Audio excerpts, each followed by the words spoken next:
Alors on parle beaucoup des closers qui performent pas, mais par contre on entend moins parler de ces business ou ces CEO qui recrutent sans être vraiment préparés. Depuis 3 ans maintenant que j'accompagne des entrepreneurs et des CEO à scaler leur pôle vente, j'ai pu régulièrement constater des mauvaises pratiques qui les conduisent soit à une mauvaise performance commerciale, soit carrément à une chute de leur activité qui va mettre en péril leur business. Recruter un closer dans son équipe, c'est une vraie étape clé dans son développement et je vous déconseille de le faire à la légère. Parce que c'est monnaie courante aujourd'hui que les entrepreneurs tapent sur les doigts des closers en leur rejetant la faute. Je vais pour cette vidéo prendre le parti des closers et vous partager 5 mauvaises pratiques de CEO en ce qui concerne leur rapport avec leur closer. Premier point, le timing trop précoce. Typiquement, ça c'est dans le cas où la personne, par exemple, vient de lancer son offre, mais n'a pas pris le temps de vérifier si son offre était market fit. Résultat, elle veut passer de 0 à 150 km/h en moins de 20 secondes sans jamais avoir fait de tour de chauffe avec la voiture en question. Ce qui est important à comprendre, c'est que quand vous allez faire appel à un closer, vous allez devoir accepter de devoir cutter les bénéfices que vous allez faire sur votre offre, puisque dans votre calcul, vous allez devoir rajouter une ligne qui est liée forcément à la rémunération de votre closer. Ce que ça veut dire, c'est que si vous déléguez vos appels de vente à un closer, vous allez devoir dédier une dépense supplémentaire au coût de la prestation commerciale. Donc c'est pas un choix anodin. Et c'est pour ça qu'il est recommandé d'avoir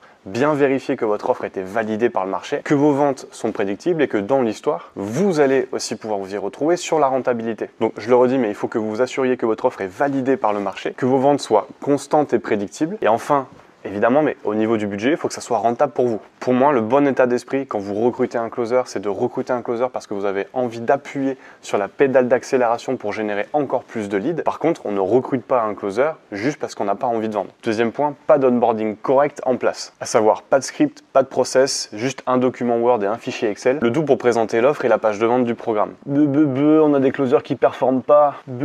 Commence d'abord par leur donner de quoi performer et non un Google Drive avec un document Word et un fichier Excel tout pété n'est pas un bon onboarding. Troisième point, pas d'outils d'aide à la performance commerciale. Très proche du point précédent, mais moins vous donnez d'outils à votre closer pour réaliser correctement son activité et moins il va pouvoir exprimer son talent. C'est ok de scaler et de pas encore avoir tout en place. Par contre, même en mode bricolage, il y a certains indispensables pour obtenir une bonne performance commerciale. Les classiques, un outil pour suivre les clients et les ventes, un outil de téléphonie et un endroit dans lequel vous rassemblez l'ensemble des ressources utiles aux closers et aux clients. Quatrième point, aucune expérience en closing et pas de management souhaité. Que tu cherches à déléguer à un pro du closing, ok. Par contre, il faut que tu comprennes une chose. Comment tu vas aider ton closer à monter en compétence sur ton offre si tu es incapable de lui expliquer les bonnes et mauvaises pratiques en ce qui concerne ton offre et sa vente? Un closer, c'est pas un magicien. Donc, si tu n'as rien à lui donner comme matière sur ce qui fonctionne déjà sur les ventes ou les appels, il va falloir que tu acceptes que ton closer se fasse la main pour créer lui-même son playbook des bonnes et mauvaises pratiques commerciales en ce qui concerne ton offre. Et enfin, cinquième et dernier point, un mauvais recrutement. C'est facile de se réfugier derrière les « je tombe que sur des mauvais closers » ou « les closers sont tous des chèvres » ou « ouais, nous on a un gros turnover dans notre équipe ». Le premier réflexe, encore une fois, c'est en effet de rejeter la faute sur son closer. Par contre, ça peut être aussi intéressant de se poser les bonnes questions. Pourquoi mes closers ne restent pas chez moi? Qu'est-ce qui t'empêche, toi, d'aider ton closer à mieux performer? Ou encore, à quel point ton process de recrutement est solide et calibré à tes besoins? Quand je travaillais avec David Laroche, une stat était tombée comme quoi un mauvais recrutement pouvait coûter plus de 60 000 € à l'entreprise. Donc on ne recrute pas comme on choisit un t-shirt. Et un bon recrutement, ça passe par un vrai process. Et ça, c'est une chose qui est rare chez les entrepreneurs qui cherchent à recruter